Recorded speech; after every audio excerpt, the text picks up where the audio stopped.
Despite the fact that Night in the Woods is a game about cartoon animal people, it is one of the most realistic games I have ever played, in the sense that it has reflected a lot of my experiences growing up in a small Midwestern town. Possum Springs is the sort of place where everyone knows who you are and what you've done, which is pretty much what it was like in my town. Growing up, May spent a lot of time just running around in the woods with her friends. These scenes reminded me of the memories I have running around doing stupid stuff in the woods with my friends. Speaking of spending time in the woods, both Angus and I were in Boy Scouts. I could go on about the similarities between me and the characters in Possum Springs, but I will spare you those details for now. I mention all of these things because these characters' hometown experiences closely mirror my own, so I felt a very close personal connection to them. So many games are about running around in alternate universes, ruins, space stations, kingdoms, or other fantastical locations. And don't get me wrong, those settings are great, but I also feel like there aren't that many games that take place in an actual normal world, as I would define it, with normal characters running around doing normal things. There is no other game world that feels quite like the place where I grew up and would call home, and that's pretty special. I have been a pretty mechanically focused channel, but I am also pretty interested in dissecting the actual stories that these games can tell, and today I want to take a closer look at Night in the Woods. This video will have massive spoilers, and I implore you to play this game before continuing with this video. Not only is this a game worth playing blind, but it will also help you understand this video if you're familiar with the specific details of this game's narrative. As I said at the start of the video, Possum Springs is the sort of town where everyone knows what you have done, and judges you accordingly. There is one moment that probably altered May's life more than any other, and this incident would profoundly change the way other people saw her. 6 years before the start of Night in the Woods, May was on the local softball team. During one of their games, May was up to bat, but for seemingly no reason, May beat the opposing pitcher to a pulp with her bat in front of the entire town. May would never really escape the shadow that this event cast over her life. Other parents told their kids to avoid May because she could have another incident like this at any time. Kids started calling her Killer, and she became a bit of a local legend. The game doesn't give the player a lot of the details about this event until near the end of the game, in what I would consider to be the most important scene in the game. In this scene, May is talking to one of her friends about why she beat up that kid at the softball game. She talks about how, one day, something inside of her snapped, and she started seeing everything around her as just shapes. At the time, she was playing a video game, but she realized that the people in the game she was playing weren't people at all. They were just files, programmed into a computer and told to respond in specific ways to a specific input. It was all just smoke and mirrors, trying to convince her that these were real people. But they weren't real people. They were just shapes. This realization didn't make May happy.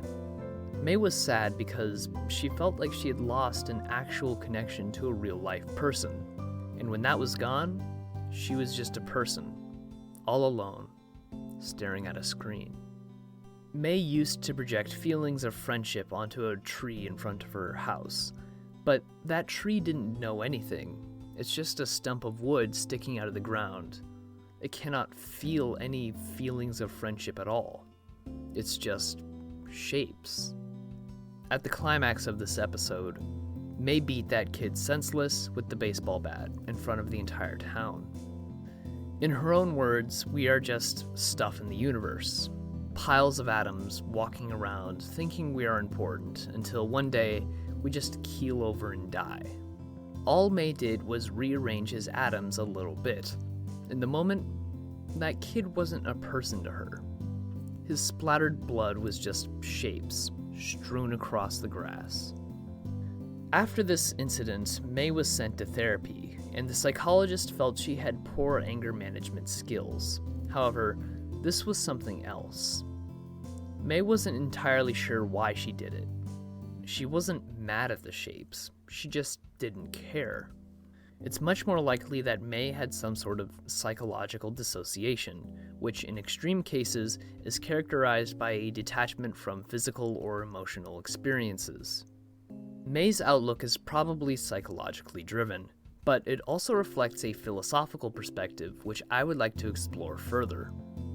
May's philosophical outlook during this incident is a perspective that is unable to see meaning in the world around her, as she descends into a nihilistic spiral. May's outlook is in part proven incorrect by the fact that, well, we care about her and the rest of the characters in this game. She talks about how these characters weren't real people. In a literal sense, May is right. Video game characters aren't real people. However, Night in the Woods is a perfect counterexample to this idea that fake characters don't have anything meaningful to say.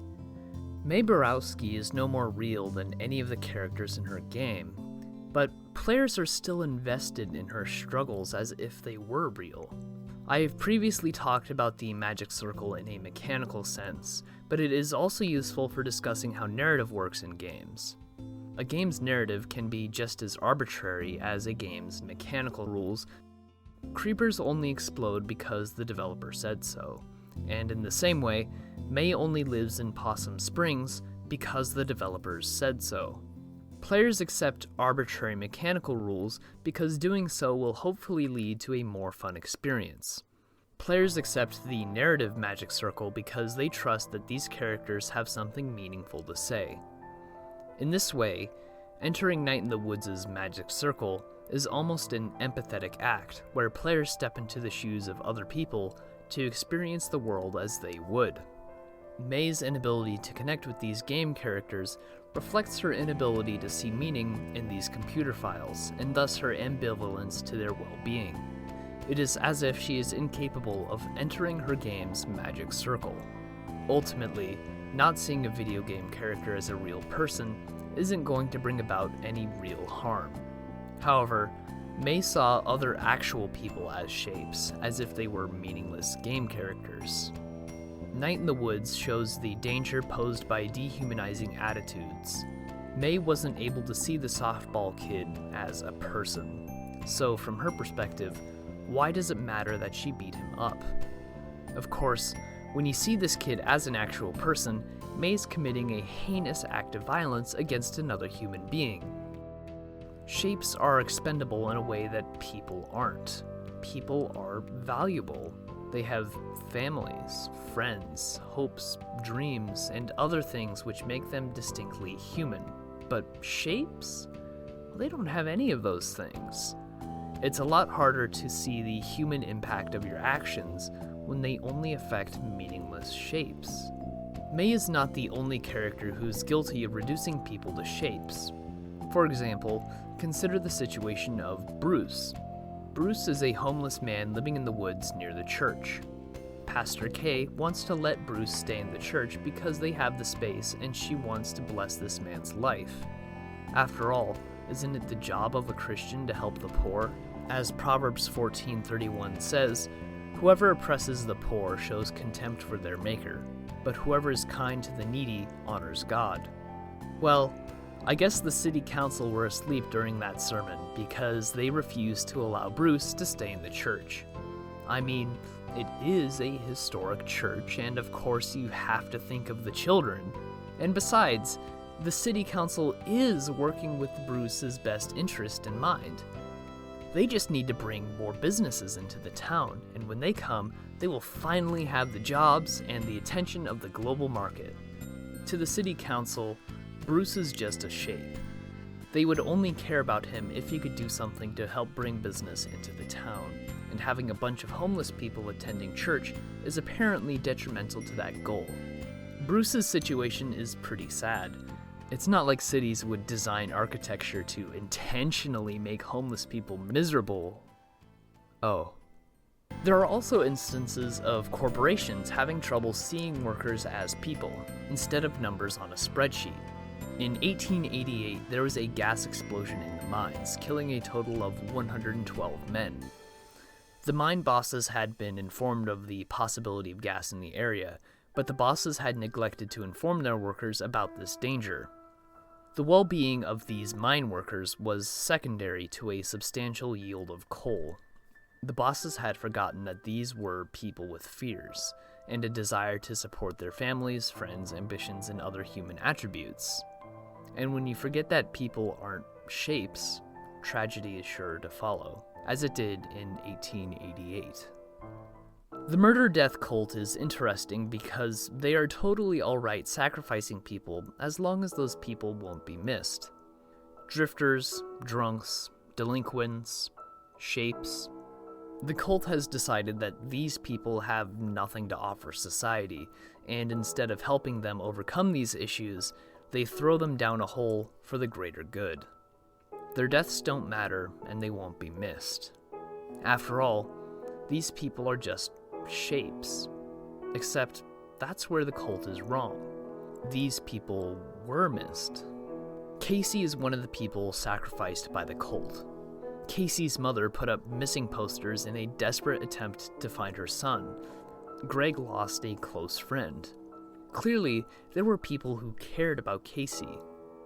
The cult doesn't even really care about its own members. Lerv is one of the cult members, but one day he accidentally left an arm in front of the diner. Because of this one mistake, it is implied that Lerv must pay with his life. Lerv talks about how he didn't get help because he was embarrassed about his mistake. He talks about how his wife and kids are going to be losing someone that they care about. When he brings these things up, the other members of the cult ask him to stop trying to guilt trip them. They wish that he would just make this easy, because they don't want to feel the guilt of murdering an actual person. The problem is, they've been murdering actual people for years. They just don't want to admit that they were people and not shapes.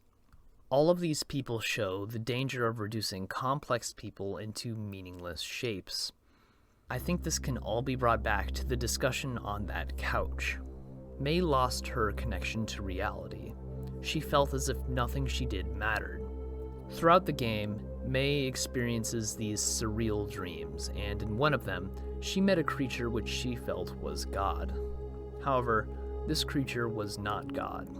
The creature spoke about the beginning and the end of time, and about how everything May cared about would soon be wiped from the face of existence.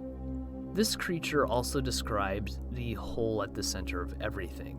This hole is an absence of meaning. It is constantly growing, and everything it envelops is forgotten.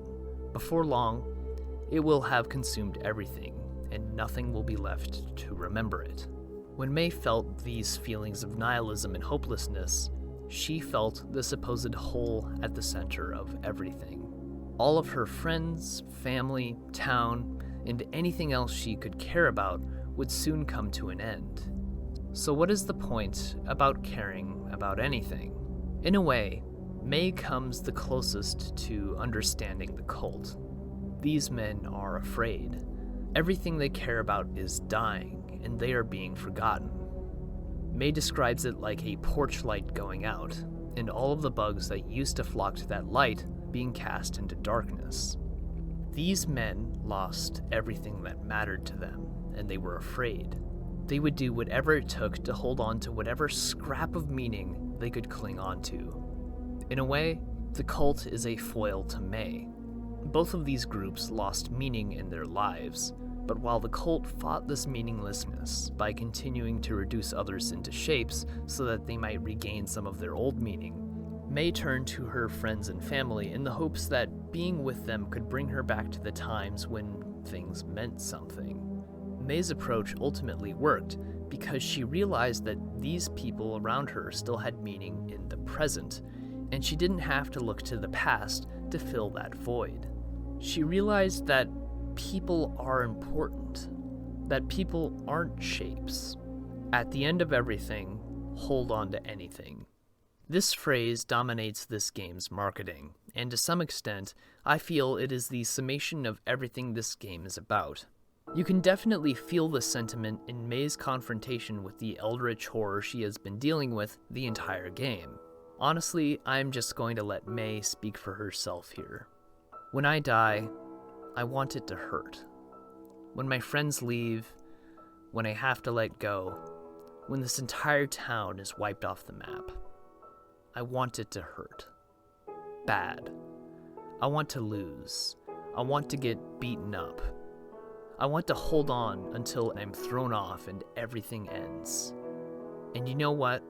Until that happens, I want to hope again. And I want it to hurt because that means it meant something. It means I am something, at least. Pretty amazing to be something at least. At the end of everything, hold on to anything. It isn't painful being dragged away from shapes, but May doesn't want that. She wants to be dragged, kicking and screaming away from her friends and family.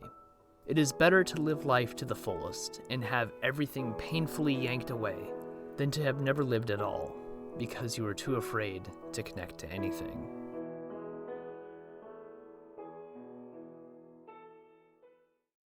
Thank you so much for sticking around to the end of the video. I tried something new with this video, and hopefully it was at least interesting. This certainly isn't the last narrative analysis you will be seeing from me.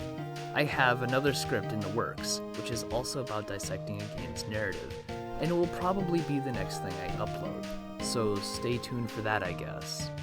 I also want to thank Jacob Geller, who read through my script a couple of times and left some useful notes. Anyway, this has been Chariot Rider. Have a good day.